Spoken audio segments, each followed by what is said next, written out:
Hi, this is Joseph Fink, obviously. Who else would it be? Joseph. Like, Mink? No. I'm going to keep this short. Or not. Maybe I'll go really long. Maybe this will be the entire episode. Just me, the real Joseph Fink, talking. Hey, we released a recording of our last touring live show, Condos, with almost an hour of brand new episode and live backing music by Disparition, and guest stars like, Jackson Public, Mara Wilson, and of course Dylan Marin as Carlos. It's available on iTunes and on our Bandcamp at nightvale.bandcamp.com. On our store, we have so many things. We have posters and bags and shirts and patches and and bumper stickers and shirts that glow in the dark and a coffee mug. Go to welcometonightvale.com and click on store to get those things. Hey, if you like what we do here with our show and you want to help us try defying gravity, please consider signing up for a small monthly donation. We really do depend on all of you. Those who donate a little more get a special personal audio thank you from Cecil himself. Go to welcometonightvale.com and click on donate to do that thing. That's it for me, Joseph Fink, right? Anyway, thanks. All that glitters is not gold. Particularly that thing over there. That's maybe a giant insect of some sort. It's really too dark to tell. Welcome to Night Vale.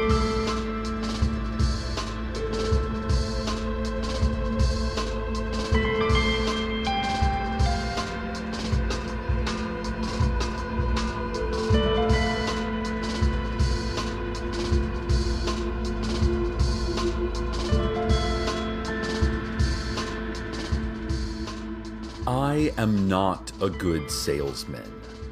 This is why I am a radio host, listeners. Because while I like to talk to people, a real people person, it says in Russian at the bottom of my college degree, I don't like to shape a conversation toward buying and selling.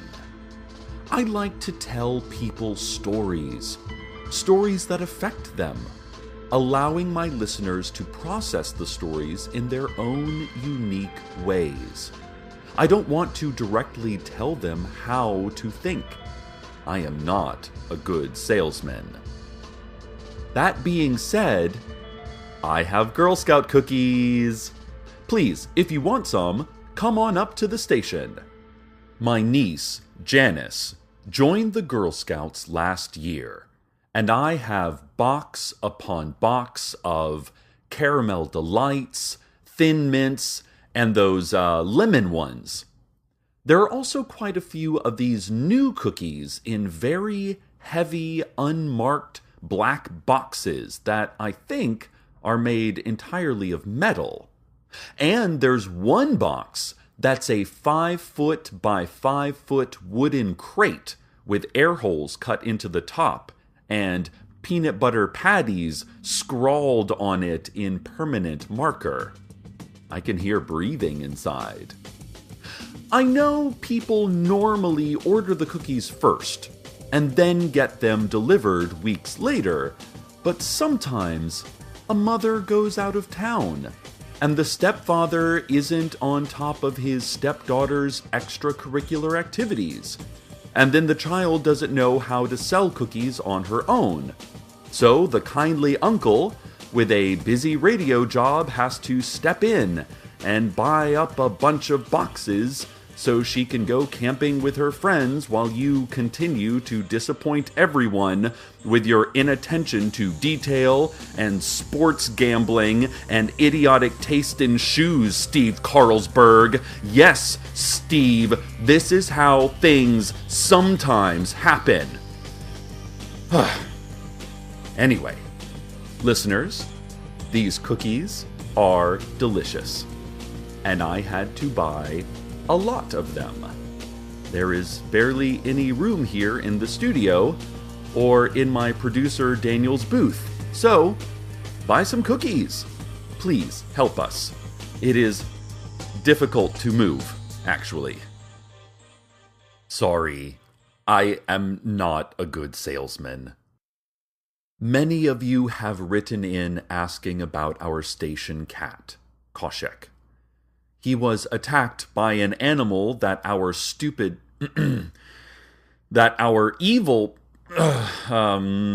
that our station management let in the building for some careless reason. Well, Koshek is on the mend. He lost his right eye. His legs are healing, but he's missing part of his front left paw and will walk with a limp. He's at the vet today to have the feeding tube removed. It's fine. He is fine. Oh, here's something nice, though. Koshek spent his whole life floating 4 feet off the ground at a fixed point in the men's bathroom here at our station. He never moved from there until he was attacked. I hate to think much about the pain he's been in while healing from broken bones and severe lacerations, but, listeners, I got to hold Koshek for the first time last week. I got to pick him up, hug him, carry him around my home. Carlos is allergic to cats, but I bought him some Claritin, so he'll be fine while Koshek heals. Thanks for all your concerns, dear listeners. It's wonderful to have him back. Oh, hey! Janice's Girl Scout cookies have really been moving. The guys in sales just came by and bought some classic shortbread cookies. The guys were all wearing matching suits and wool hats, and they threw the boxes of cookies back and forth to each other while shouting, "Hup!" and "Catch!" and "Look alive, Sean!" as they jogged back to their cubicles. All of the guys in sales are named Sean. So, if you like delicious cookies, come on up to the station. I already bought all these cookies with my own money, but I told Janice I would donate back all the proceeds from selling these boxes. So, it's kind of an extra gift to the Girl Scouts of Night Vale. Several listeners and co-workers have bought cookies, but no one from station management yet. It's really nice when you have the support of your management. I mean, let's be honest. No job is perfect, and relationships between bosses and employees aren't always friendly. You're going to have disagreements, of course, little disputes, sometimes big disputes, enormous ones, but you get over those things. You forgive and forget, only to retract both and be filled with vindictive rage and unrelenting memories of the pain brought upon you. Such are the difficulties of professional life. Sure do hope station management steps it up here. We're all friends after all. Looking at you in the booth there, Daniel. Oh, listeners, Daniel is blushing. He is very, very red. You have a lot of blood, Daniel. Listeners, I really mean that. Daniel looks to have a lot of blood. Let's have a look now at traffic. Cecil! Hello? Listeners, I just saw a glimmer, a flicker of something here in the studio. One moment there was simply a wall and a floor and air, and then in another moment there was a shape of a person, of a woman, Cecil! It's your former intern. It's me, Dana. Dana, where are you? When are you? For right now, I am here in the studio, but I'm also still trapped in the desert near the mountain, near the lighthouse. But I'm learning more about how this works. If I turn my head just right, I can not only see places, but I can be places. I can't do it for long, but it's amazing where I can go, when I can go. I've been visiting with John Peters, you know, the farmer, who appears here from time to time. I met briefly one of your former interns, Maureen, who flicks in and out of existence here.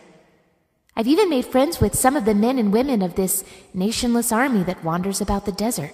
Dana, I am so glad you're here now. I haven't heard from you in months. I told your mother and brother I saw you and you were safe, and that you love them very much. Yes, I know. Thank you, Cecil. And do you know what? Today is my brother's birthday. He's 26 today, and I used the lighthouse and my new abilities to go visit him. I finally got to see my family again, very briefly. That's great news, Dana. But here's what happened, and this is... Well, when I appeared in my mother's home, I saw my mother, I saw my brother, I saw their friends, I saw a cake, and the cake said, "Happy 33rd birthday." And I was confused because he is only 26. And I saw a woman standing near my brother. She wore a suit. She had short, natural hair. She stood up straight. She glowed. She looked important. I recognized her. And then my brother saw me standing there, and my mother saw me standing there, and others saw me standing there, and they began to cry. But they were fearful tears, turning into shouts and screams. Some people ran from the room. My mother couldn't come near me. I said, "Mom, it's me, Dana." And I held out my arms and tried to step toward her. And no one could control their fear, their cries. No one could move.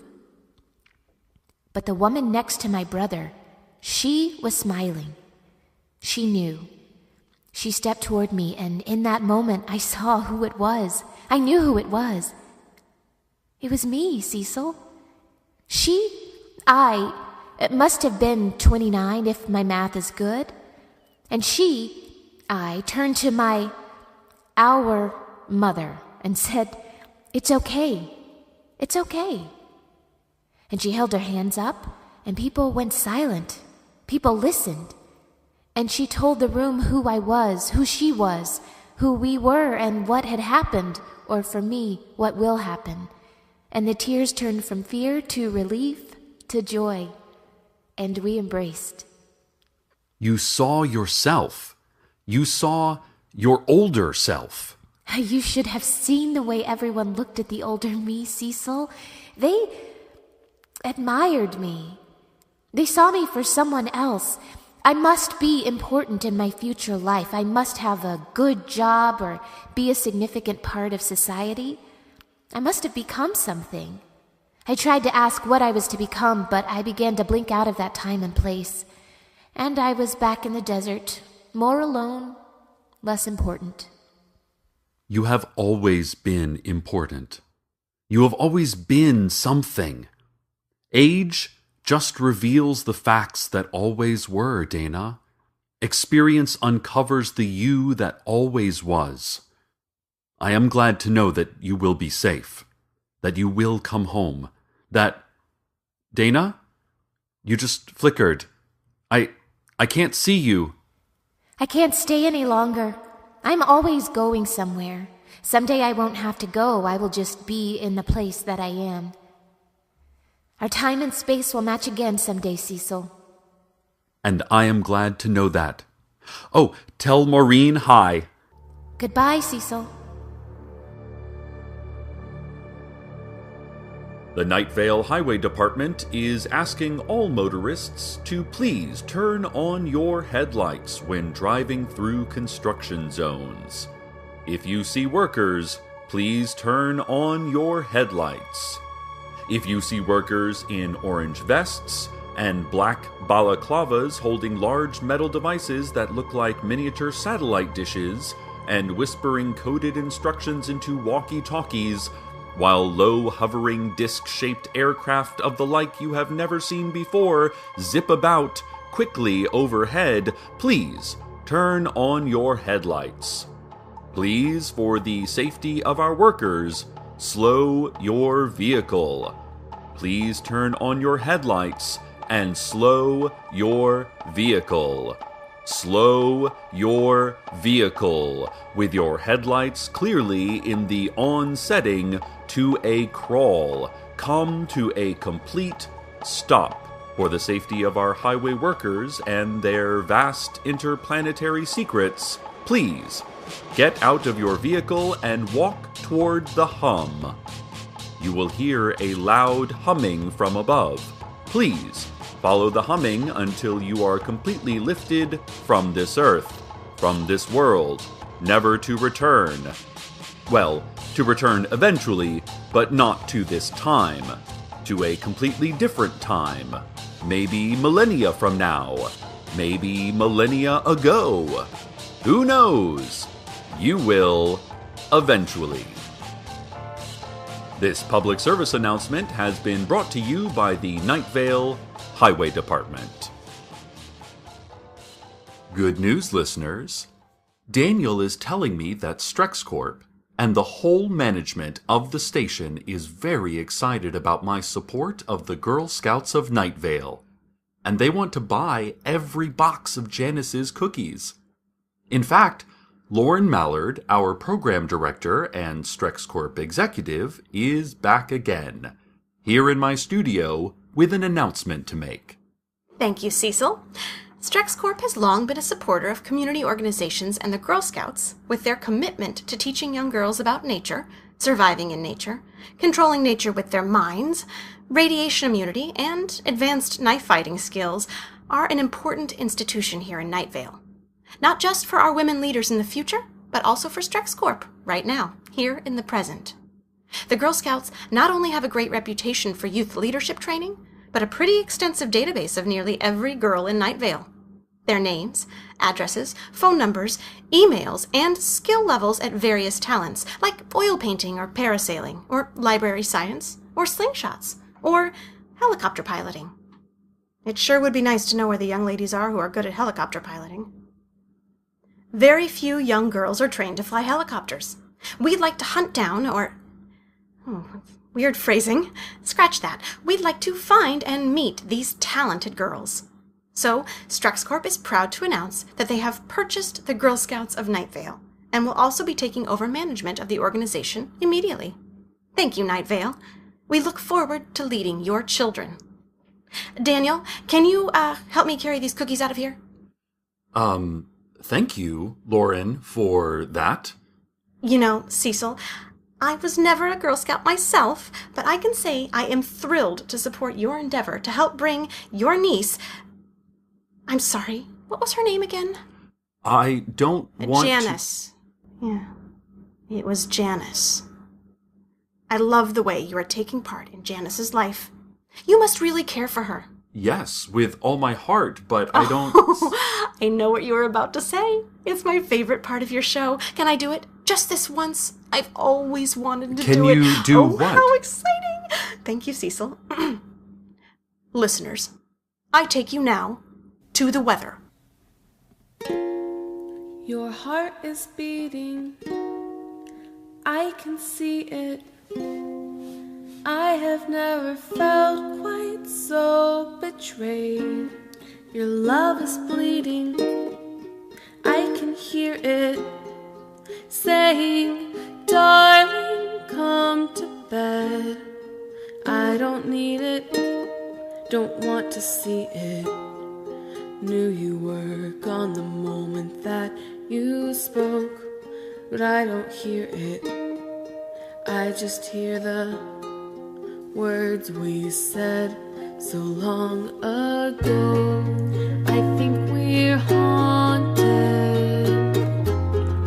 I can hear the echoes of the past. Thought I could forgive you, but it's funny how long this pain can last. I think we're haunted, and I would give anything to forget and give you what you've wanted, so I can stop living in regret.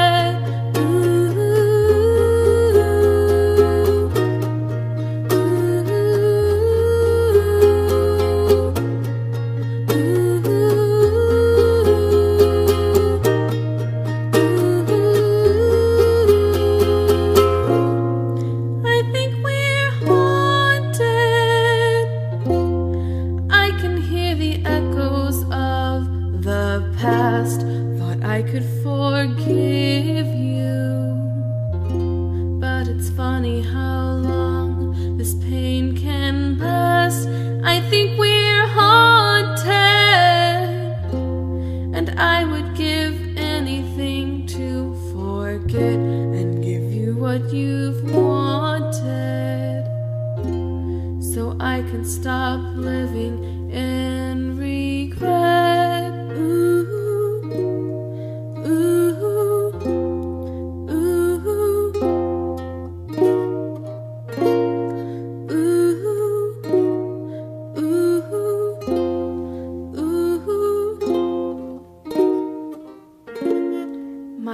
heart is wilting. I can feel it. I have never felt so. I just talked to Janice, listeners, to tell her we sold all the cookies. And she is very happy about the upcoming camping trip. She is a sweet child who loves the outdoors. Thank you, listeners and station co-workers. No thank you to Steve Carlsberg, who couldn't be bothered. Thank you, I guess, to Strex Corp for contributing to a great cause. Please, continue the great work of the Girl Scouts. Please. They are a good organization, and they deserve so much better. They deserve so many good things. I hope all of the girls out there are safe on their upcoming camping trip. There are not many places to hide in the desert, girls, but you're very innovative. I mean, for playing tag, of course. I mean, for simple games, of course. Not for self-preservation or well-thought-out strategic attacks on a highly organized enemy. You would never need to hide for those reasons. Why would I even say that? Why would I say anything? Words. No. These are just strange noises I'm making with my face. Strange noises. And for the rest of you, what do you need? Did you get your cookies yet? Are you nourished by a couple of dollars given to a good cause in exchange for some sugary treats? Do you feel you have done enough to help young women? A specific young woman with helicopter skills? To achieve great things in a town that needs now more than ever great things achieved? Did you do enough with your cookie purchase to actualize what you believe in? To empower kids who will one day rise up and speak a great truth while waving tear-stained copies of Elizabeth Barrett Browning's Sonnets from the Portuguese? Did you? I'm sorry. I am not a good salesman. Oh, and now it's time to go pick up Koshek from the vet, listeners. Stay tuned next for a lifetime of self-questioning, followed by conflicting answers from an unreliable source. Good night, Night Vale. Good night.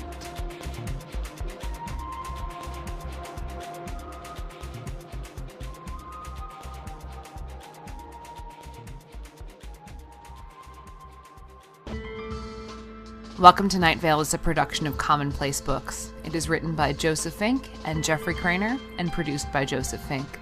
The voice of Night Vale is Cecil Baldwin. The voice of Dana was Jessica Nicole. The voice of Lauren Mallard was Lauren Sharp. Original music by Disparition. All of it can be found at disparition.info or at disparition.bandcamp.com. This episode's weather was Haunted by Maya Kern. Find out more at mayakern.bandcamp.com. Comments, questions, email us at nightvale@commonplacebooks.com or follow us on Twitter at Nightvale Radio. Check out welcometonightvale.com for more information on this show, as well as all sorts of cool Night Vale stuff you can own. And while you're there, consider clicking the donate link. That'd be cool of you. Today's proverb: at your smallest components, you are indistinguishable from a forest fire.